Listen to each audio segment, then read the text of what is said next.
प्रिय विद्यार्थियों, शिक्षक साथियों, सादर नमस्कार। आप सभी का स्वागत है मेरे YouTube चैनल अपना इकोनॉमिक्स में। जैसा कि हम सब जानते हैं कि इस वर्ष कक्षा 12वीं के लिए माध्यमिक शिक्षा मंडल के द्वारा प्रश्न बैंक जारी की गई। इन प्रश्न बैंकों के जारी किए जाने के पश्चात विमर्श पोर्टल पर एक और प्रश्न बैंक जारी की गई, जिस प्रश्न बैंक में कुछ महत्वपूर्ण प्रश्न दिए हैं।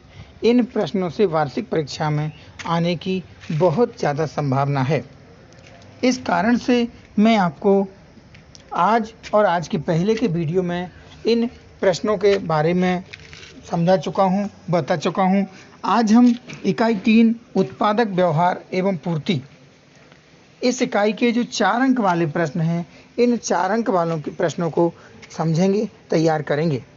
इसके पहले के वीडियो में मैंने आपको 1 अंक वाले वस्तुनिष्ठ प्रश्न और 3 अंक वाले प्रश्नों को हल करा चुका हूं, जिसकी लिंक आपको इस वीडियो के डिस्क्रिप्शन में मिल जाएगी। यदि आपने वो वीडियो नहीं देखे हैं तो आप उन वीडियो को भी देख सकते हैं और उनसे लाभान्वित हो सकते हैं। तो आइए शुरुआत करते हैं। आज जो 4 अंक वाले प्रश्न हैं, जिनकी हम चर्चा करने जा रहे हैं अगले 20-25 मिनट में, इन 4 अंक वाले प्रश्नों में जो कुल 5 प्रश्न हैं, इन 5 प्रश्नों को यदि आप तैयार कर लेते हैं तो आपकी वार्षिक परीक्षा के 4 अंक पूर्ण रूप से तैयार हो जाएंगे। ये प्रश्न कौन कौन से हैं देख लेते हैं। पहला प्रश्न है, कुल उत्पाद, सीमांत उत्पाद और औसत उत्पाद में संबंध स्पष्ट कीजिए। अगला प्रश्न रहेगा, उत्पादन फलन की मान्यताएं लिखिए। अगला प्रश्न है, अल्पकालीन एवं दीर्घकालीन लागतों को समझाइए। अगला प्रश्न है, स्थिर एवं परिवर्तनशील लागतों में अंतर लिखिए। और इसका जो 4 अंक वाला अंतिम प्रश्न है, पूर्ति का नियम लिखिए। आइए शुरुआत करते हैं। हमारा सबसे पहला प्रश्न है, कुल उत्पाद, सीमांत उत्पाद तथा औसत उत्पाद में संबंध स्पष्ट कीजिए। कुल उत्पाद, औसत उत्पाद, सीमांत उत्पाद में पारस्परिक संबंध देखते हैं। उत्पादन के परिवर्तनशील साधनों की इकाइयों में जैसे जैसे वृद्धि की जाती है, यानी उत्पादन के जो परिवर्तनशील साधन हैं उनकी इकाइयों में जैसे जैसे वृद्धि करते हैं तो कुल उत्पादन बढ़ता जाता है। कुल उत्पादन बढ़ता है और कुल उत्पाद उस समय अधिकतम होता है जबकि सीमांत उत्पाद शून्य होता है। चित्र के माध्यम से यदि हम देखना चाहें तो यहाँ पर एम बिंदु जो आपको दिख रहा है टीपी वक्र पर, वहाँ पर कुल उत्पाद अधिकतम है और सीमांत उत्पाद जो एमपी वक्र है वह सी बिंदु पर है, यानी वह सबसे निम्नतम स्तर यानी शून्य स्तर पर है। तो कुल उत्पाद उस समय अधिकतम होता है जबकि सीमांत उत्पाद शून्य होता है। अगला बिंदु है, कुल उत्पाद एवं औसत उत्पाद कभी भी शून्य नहीं हो सकते हैं। कुल उत्पाद और औसत उत्पाद कभी शून्य नहीं हो सकते हैं और ना ही ये कैसे हो सकते हैं, ऋणात्मक हो सकते हैं। जब शून्य नहीं होंगे तो ऋणात्मक भी नहीं हो सकते हैं। चित्र में हम देख सकते हैं जो टीपी वक्र है और एपी वक्र है, यह शून्य नहीं है ना ही ऋणात्मक है, जबकि एमपी वक्र शून्य पर भी पहुंच गया है सी बिंदु पर और उसके बाद आगे जाकर के वह ऋणात्मक हो गया है। तीसरा बिंदु है, सीमांत उत्पाद के शून्य होने के पश्चात भी उत्पादन के साधनों को बढ़ाया जाता है तो इससे कुल उत्पाद में वृद्धि नहीं होगी। यदि सीमांत उत्पाद के, यानी कि आप देख सकते हैं यहाँ पर सी बिंदु पर पहुँचने के पश्चात, यदि सीमांत उत्पाद सी बिंदु पर पहुँच गया है और इसके पश्चात भी यदि उत्पादन के साधनों को बढ़ाया जाता है तो इससे कुल उत्पाद में वृद्धि नहीं होगी बल्कि कमी आना शुरू हो जाएगी। ऐसी दशा में सीमांत उत्पाद ऋणात्मक हो जाएगा। यहाँ पे हम देख सकते हैं सी बिंदु के पश्चात सीमांत उत्पाद ऋणात्मक हो गया है और इस सी बिंदु के ऊपर ही हम एम बिंदु को देख रहे हैं, वहाँ से जो टीपी वक्र है यानी कुल उत्पाद वक्र है वह भी घटने लगता है। अगला है, उत्पाद की प्रारंभिक अवस्था में कुल उत्पाद में जो वृद्धि होती है वह बढ़ती दर से होती है। उत्पाद की बाद की अवस्था में कुल उत्पाद में जो वृद्धि होती है वह घटती हुई दर पर होती है। सीमांत उत्पाद के शून्य होने पर कुल उत्पाद में होने वाली वृद्धि रुक जाती है और यह घटना शुरू हो जाती है। तो यहाँ हम देखते हैं जो प्रारंभिक अवस्था है, प्रथम अवस्था है, वह ओ से लेकर बी तक, यानी कि ओ बी तक की जो अवस्था है कुल उत्पाद वक्र की, वह हम देखते हैं वह बढ़ती हुई दर से बढ़ता है। बी से सी के बीच में वह बढ़ता तो है लेकिन घटती दर से बढ़ रहा है, यानी धीरे धीरे बढ़ रहा है।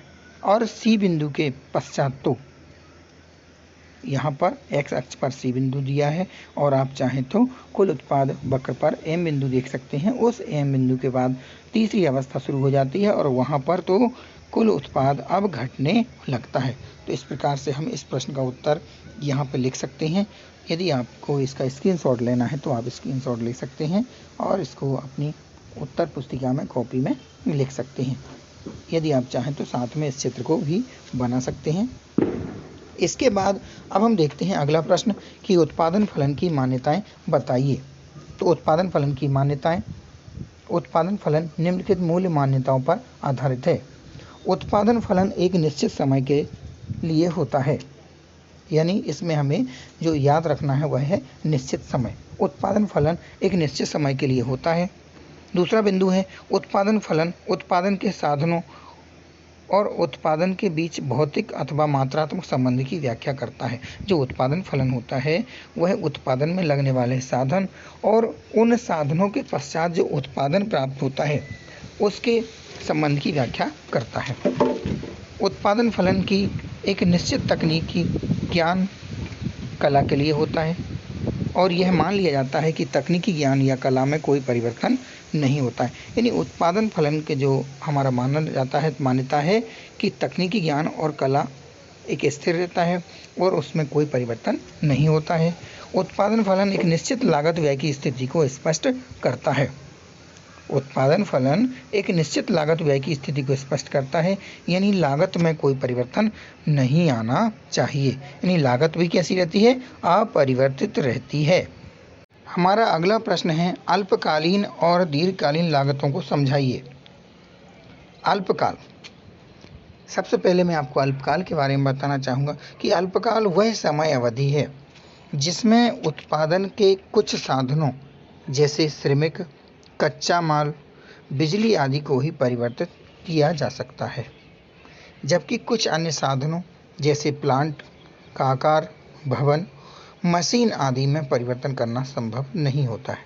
यानी अल्पकाल में उत्पादन के कुछ ही साधनों में हम परिवर्तन कर सकते हैं और कुछ साधनों में परिवर्तन नहीं कर सकते हैं। इस प्रकार अल्पकाल में उत्पादन के कुछ साधन स्थिर होते हैं और कुछ परिवर्तनशील होते हैं।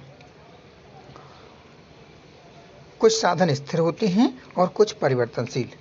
अल्पकाल में कुल लागत का अध्ययन स्थिर लागत एवं परिवर्तनशील लागत के रूप में करते हैं। यानी हम अल्पकालीन जो लागतें हैं उनको हम दो प्रकार से अध्ययन करते हैं, एक तो स्थिर लागत और दूसरी परिवर्तनशील लागत। अब हम देखते हैं स्थिर लागत क्या है। स्थिर साधनों के प्रयोग पर लगने वाली लागत को स्थिर लागत कहते हैं। स्थिर साधनों के प्रयोग पर लगने वाली जो लागत होती है वह स्थिर लागत कहते हैं। इसे पूरक लागत या अप्रत्यक्ष लागत भी कहते हैं। इसके उदाहरण हम दे सकते हैं जैसे प्लांट, भवन, मशीन इत्यादि। इसी प्रकार परिवर्तनशील लागत के बारे में बताना है कि परिवर्तनशील साधनों के प्रयोग पर लगने वाली लागत को परिवर्तनशील लागत कहते हैं। जो साधन परिवर्तनशील होते हैं उनके प्रयोग पर लगने वाली जो लागत होती है उसे परिवर्तनशील लागत कहते हैं। इसे प्रमुख या प्रत्यक्ष लागत भी कहते हैं, जैसे कच्चा माल है, श्रमिक हैं, बिजली का बिल है, ये सब परिवर्तनशील लागत में आते हैं। तो हम जो परिवर्तनशील लागतों के बारे में इतना लिख देंगे। अब हम बताएंगे दीर्घकालीन लागत। दीर्घकाल वह समय अवधि है, सबसे पहले हम दीर्घकाल बताएंगे कि दीर्घकाल वह समय अवधि है जिसमें उत्पादन के सभी साधन परिवर्तनशील होते हैं, जबकि हमने अल्पकाल में पढ़ा था कि कुछ साधन परिवर्तनशील होते हैं और कुछ साधन स्थिर होते हैं। इसलिए दीर्घकाल में सभी लागतें, जो दीर्घकाल वह समय अवधि है जिसमें कि उत्पादन के सभी साधन परिवर्तनशील होते हैं, इसलिए दीर्घकाल में सभी लागतें कैसी हो जाती हैं? परिवर्तनशील होती हैं। अन्य शब्दों में कहा जा सकता है कि दीर्घकाल में लागतों को स्थिर एवं परिवर्तनशील में अंतर करने की आवश्यकता नहीं होती है। यानी दीर्घकाल में लागतें को हम दो भागों में नहीं बांट सकते, स्थिर और परिवर्तनशील, जबकि अल्पकाल जो अवधि है उसमें हम लागतों को स्थिर और परिवर्तनशील अलग अलग लागतों में इनको हम बांट सकते हैं।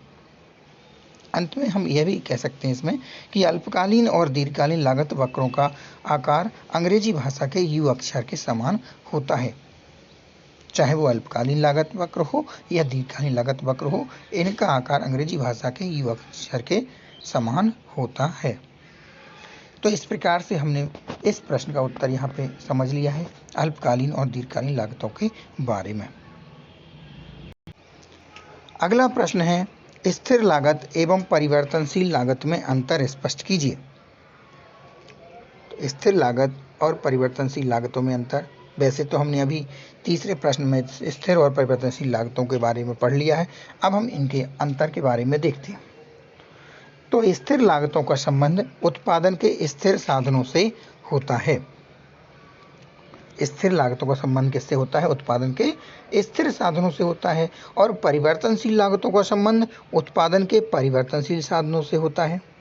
स्थिर साधन कौन से होते हैं? स्थिर साधन वे होते हैं जिनमें अल्पकाल में हम उसमें एकदम से परिवर्तन नहीं कर सकते हैं, वो स्थिर साधन है।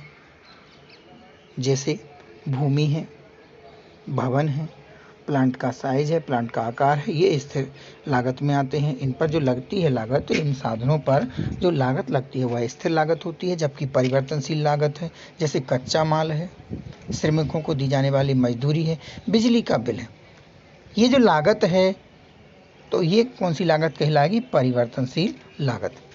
अगला बिंदु है कि कुल स्थिर लागतों पर उत्पादन की मात्रा का कोई प्रभाव नहीं पड़ता है। जो स्थिर लागतें होती हैं, उत्पादन की मात्रा का इस पर कोई प्रभाव नहीं पड़ता, यानी ये अपरिवर्तित रहती हैं। उत्पादन कम किया जाए, उत्पादन अधिक किया जाए और उत्पादन बंद भी कर दिया जाए, तब भी स्थिर लागतों पर उत्पादन की मात्रा का कोई प्रभाव नहीं पड़ता है। जबकि परिवर्तनशील लागतें उत्पादन की मात्रा से प्रभावित होती हैं। अगर हम उत्पादन अधिक करेंगे तो परिवर्तनशील लागतें ज़्यादा आएंगी, उत्पादन कम करेंगे तो परिवर्तनशील लागतें कम हो जाएंगी। तीसरा बिंदु है, स्थिर लागतें उत्पादन बंद कर देने पर भी शून्य नहीं होती हैं। यदि एक उत्पादक ने अपना उत्पादन कार्य बंद भी कर दिया है, तब भी स्थिर लागतें शून्य नहीं होंगी, यानी वह लागतें तो बनी ही रहेंगी। जबकि परिवर्तनशील लागतें उत्पादन बंद कर देने पर शून्य हो जाती हैं। यदि कोई उत्पादक अपना उत्पादन कार्य बंद कर देता है तो परिवर्तनशील लागतें कैसी हो जाती हैं?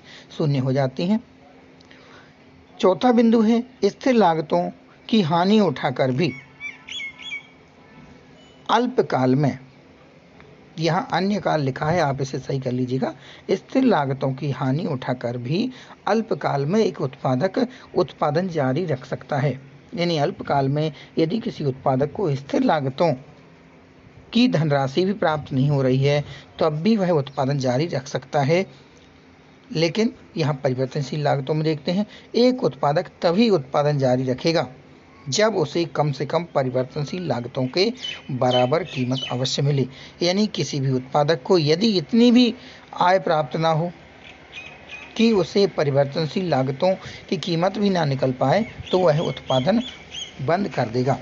इस प्रकार से हम कह सकते हैं कि स्थिर लागतों की हानि उठाकर भी जो उत्पादक है वह कार्य कर सकता है, लेकिन परिवर्तनशील लागतों की हानि वह नहीं उठाता है।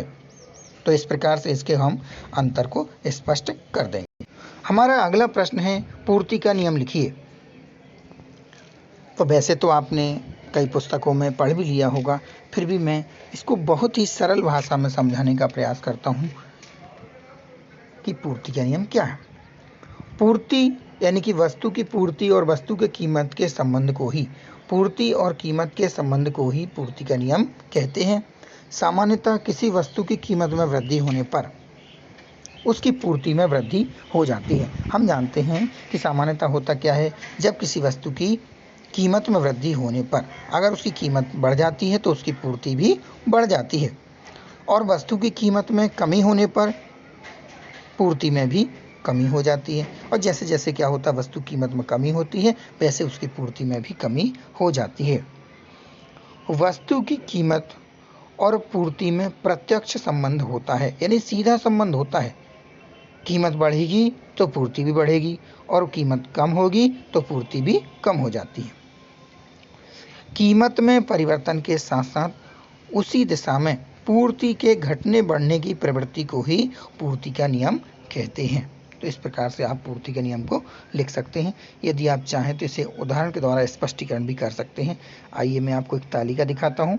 इस तालिका में हम वस्तु की कीमत प्रति इकाई में दी गई है और पूर्ति की मात्रा प्रति इकाई। बिल्कुल सरल उदाहरण लिया है मैंने आपको। जैसे कोई वस्तु है, उसकी कीमत यदि 1 रुपया है, 1 इकाई है, तो उसकी जो पूर्ति की मात्रा है वो 10 इकाइयाँ रहती है। अगर वस्तु की कीमत 2 इकाई हो जाती है यानी बढ़ जाती है, तो यहाँ पर पूर्ति की मात्रा भी पहले से बढ़ जाती है, यानी पहले 10 इकाई थी तो अब 20 इकाई हो गई है। वस्तु की कीमत जब 3 इकाई हो जाती है तो उसकी पूर्ति 30 इकाई हो जाती है। वस्तु की कीमत 4 इकाई होने पर वस्तु की पूर्ति 40 इकाई हो जाती है। यानी बिल्कुल ही सरल मैंने आपको समझाने का प्रयास किया। सरल उदाहरण है। इसे हम यदि हम वक्र पे प्रदर्शित करेंगे तो वक्र भी आपको दिख रहा होगा। हम ओ एक्स अक्ष पर पूर्ति की मात्रा को ले लेते हैं और इसको हम 10, 20, 30, 40, 50 में विभाजित कर देते हैं। इसको समान आकार के आप चिन्ह लगा लेते हैं और यहाँ पर ओ वाई अक्ष पर हम कीमत को लेते हैं, जहाँ पर 1, 2, 3, 4 से हम चिन्हित कर देते हैं। और यहाँ कैसे मिलाएंगे? जब हम वस्तु कीमत 1 प्रति इकाई 1 है तो वहाँ पर पूर्ति की मात्रा 10 है। तो इस प्रकार से हम जो एस एस वक्र है उसके अलग अलग बिंदु हमें प्राप्त हो जाएंगे और इनको मिलाने के बाद हम एस एस वक्र बना देंगे, यानी पूर्ति वक्र को बना देंगे। अतः वस्तु की कीमत एवं पूर्ति में प्रत्यक्ष संबंध होता है। इस प्रकार से हम पूर्ति के नियम के बारे में यहाँ पे समझा सकते हैं, लिख सकते हैं। तो विद्यार्थियों, मैंने आपको आज के इस वीडियो में इकाई 3 के जो 4 अंक वाले प्रश्न थे, इन 4 अंक वाले प्रश्नों के उत्तर समझाने का प्रयास किया है। इसी प्रकार से मैं आपके लिए कक्षा 9वीं और 10वीं में सामाजिक विज्ञान विषय के और 11वीं 12वीं में अर्थशास्त्र विषय की सभी इकाइयों के जो प्रश्न बैंक या उन प्रश्न बैंकों के उत्तर के वीडियो अपने इस चैनल पर पहले भी अपलोड कर चुका हूँ, उपलब्ध कराता रहा हूँ और आगे भी मैं कराता रहूँगा। चूँकि अभी कक्षा 12वीं की परीक्षा होना शेष है, तो इसके लिए मैं अभी प्रयासरत हूँ। तो यदि आपने अभी तक इस चैनल को सब्सक्राइब नहीं किया है तो सब्सक्राइब कर लें। वीडियो कैसी लगी कमेंट बॉक्स में लिखकर ज़रूर बताएं। यदि वीडियो अच्छी लगी हो तो इसे लाइक करना ना भूलें। आप सबने इस वीडियो को देखा, आप सभी का बहुत बहुत धन्यवाद। आप